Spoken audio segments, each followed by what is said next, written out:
안녕하세요. 비레벨 수다쟁이 연구실입니다. 오늘은 이자로의 프러시안 블루, 알류는 PB27, 로만 슈말의 카폰 모튬, 알류는 PER102 색을 조색하도록 하겠습니다.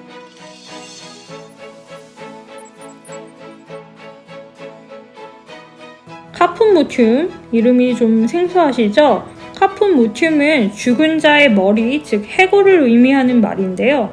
그냥 순서대로 조색 카드를 진행하는 중인데 어쩌다 보니 우연하게도 할로윈 기념 영상이 된 것 같습니다. 오늘의 조색 카드 영상은 공포 버전이니까요. 무서운 이야기 좋아하시는 분은 끝까지 들어주시기 바랍니다. 카폰 모튬은 연금술에서 고체를 가열하여 기체를 만들 때 남는 잔유물을 뜻하는 단어로도 사용되었다고 하는데요. 지금 보시는 그림은 연금술에서 사용한 카폰 모튬을 의미하는 기호입니다. 해골을 연상하게 하면서도 뭔가 귀엽지 않나요? 신비로운 비법이 적힌 전설의 연금술 책 안에 저런 기호가 있다는 상상을 하고 괜히 혼자 빵 터졌습니다. 카폰 모튬은 오늘의 보조색처럼 약간 보랏빛을 띠는 갈색인 경우가 많은데요. 그래서 약간 마른 피색처럼 보이기도 하죠. 이와 비슷한 색의 다른 이름으로는 머미 브라운, 즉 미라 브라운이 있습니다. 미라 브라운이라고? 미라라도 들어있는 물감이란 말이냐? 지금 이런 생각하신 분 계실 텐데요. 맞습니다. 미라가 들어있는 물감입니다.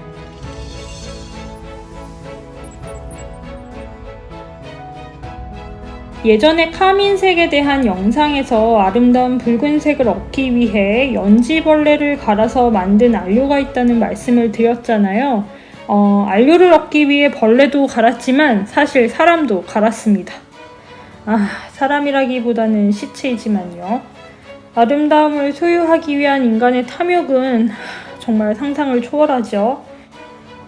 머미 브라운이 본격적으로 안료로 사용된 것은 19세기이고 특히 영국에서 많이 사용되었다고 합니다.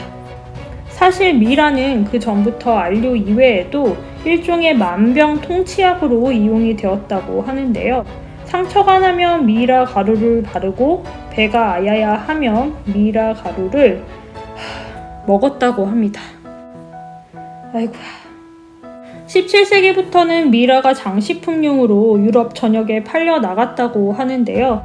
얼마나 많은 미라가 유통되었는지 이집트산 미라는 눈으로만 봐도 바로 구별이 되어서 시장에서 파는 미라는 이집트산 정품이 아닙니다 라는 말도 있었다고 해요. 그럼 미라 짝퉁도 있었다는 말일 텐데요. 실제로 판매 목적으로 급조된 미라도 많아서 시체를 사고 파는 일도 있었다고 해요. 참 정신없는 시대 이야기죠? 이렇게 장식용으로 수입이 되어 만병통치약으로 나중에는 거름으로까지 사용된 미라 가루는 이런 것을 팔던 상점에서 안료도 팔았기 때문에 결국에는 안료로도 사용되게 된 것이죠. 이미 16세기부터 안료로 사용된 미라 가루는 기름에 섞어 글레이징 처리를 할 때 사용되거나 피부톤의 어두운 명암을 표현할 때 사용했다고 하는데요. 지금 영상에서 보이는 그림이 머미 브라운을 사용한 그림이라고 합니다. 마틴 드롤링이라는 18세기의 프랑스 화가의 부엌이라는 작품이에요. 우리에게 좀 더 유명한 들라크루아도 머미 브라운을 작품에 사용했다고 하는데요. 프랑스 7월 혁명을 기념하기 위해 그렸다는 이 민중을 이끄는 자유의 여신이라는 작품에서도 머미 브라운이 사용되었다고 합니다. 어느 부분에 사용되었는지 혹시 보이시나요? 영국의 색채 연구가이자 화학자였던 조지 필드는 1809년 분석을 통해서 내구성의 문제 등으로 머미 브라운은 안료로서 가치가 낮다라는 발표를 했는데요. 그럼에도 머미 브라운의 인기는 식지 않았습니다. 이때도 이미 머미 브라운을 대체할 수 있는 보다 좋은 안료는 존재했는데요. 오늘의 보조색으로 사용한 안료 PR102도 벌써 선사 시대 때부터 사용된 자연 안료이니까요. 그 시대에도 충분히 구할 수 있었던 안료거든요. 독특한 색감도 안료로서의 우수성도 아닌 머미 브라운의 인기 비결은 바로 불멸에 대한 환상이었습니다. 영생을 기원하며 만들어진 미라의 깃대여 내 작품도 불멸의 덕 좀 보자 라는 마음으로 이 색을 사용했던 작가들이 많았다고 하는데요. 대중의 사랑을 갈구하고 또 그 사랑이 조금이라도 더 오래 지속되길 바라는 창작자의 갈망이 느껴져서 좀 짠한 마음이 들기도 합니다. 저도 한 사람의 유튜버로서 잠깐 눈물 좀 닦고 이야기할게요. 이렇게 여기저기 많이도 쓰였던 미이라 안료는 사회적 통념의 변화의 원인도 약간은 있었지만 그보다는 원재료 공급량의 감소 때문에 그 모습을 감추게 됩니다. 그럼에도 1925년까지는 머미 브라운을 상점에서 구입할 수 있었고요. 1964년 타임즈 매거진은 런던에 유일했던 머미 브라운 판매상이 얼마 전 마지막 남은 안료를 모두 팔았다라는 기사를 실었다고 합니다. 이렇게 보면 아직도 미이라 물감을 갖고 있는 사람이 있지 않을까 하는 생각도 드는데요. 이런 생각을 하면 저는 좀 으스스해지네요. 꽤 유명한 이야기지만 모르시는 분들을 위해 말씀을 드리면 정글북의 작가 러디어드 키플링의 외삼촌은 화가 에드워드 번 존스라고 하는데요. 에드워드 번 존스는 머미 브라운이 단지 색 이름인 줄로만 알았다가 어느 날 안료의 원재료가 진짜 미이라라는 말을 듣고 갖고 있던 머미 브라운 튜브 물감을 모두 꺼내서 경건한 장례식을 치루어 주었다고 합니다. 이 장례식에 참여해서 나름의 감동을 받은 어린 러디어드 키플링은 외삼촌을 위해 다음과 같은 문장을 남겼다고 하네요. 오늘날까지도 물감 튜브를 매장하기 위해 삽에 발을 올려놓는 광경은 본 적이 없다.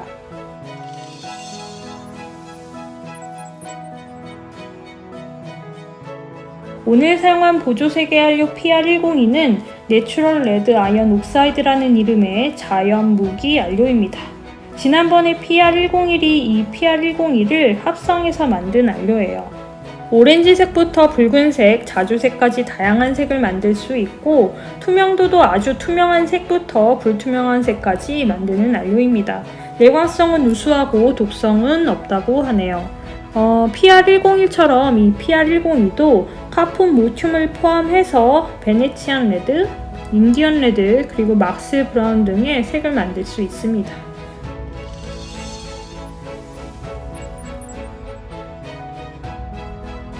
조색에 대한 이야기를 해볼까요? 오늘 사용한 보조색은 로만 슈마르 카폰 모튬, 안료는 PR102입니다.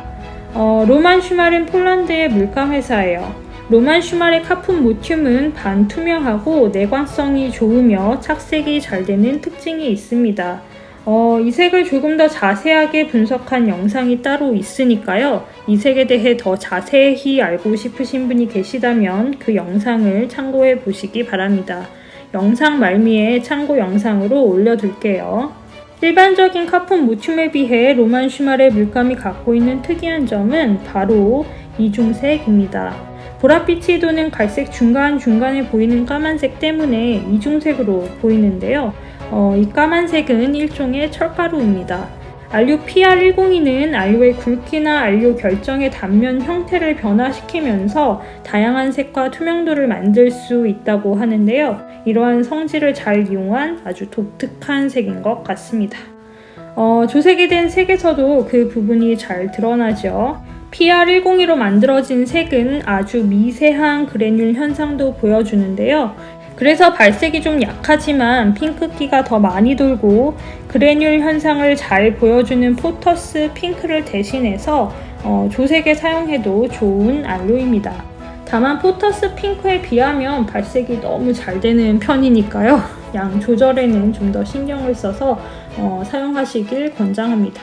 오늘의 안료 PR102 내추럴 레드 아이언 옥사이드와 그 밖에 피 튀기는 이야기는 여기서 끝입니다. 제 이야기가 무서우셨나요? 제 이야기가 무섭거나 재미있으셨던 분들은 좋아요와 구독하기 부탁드리고요. 저는 또 다른 색 이야기로 다음 영상에서 뵙도록 하겠습니다. 영상 봐주셔서 진심으로 감사합니다. 안녕히 계세요. 마지막으로 덧칠하고 착색 확인도 하고 착색이 되는 편입니다.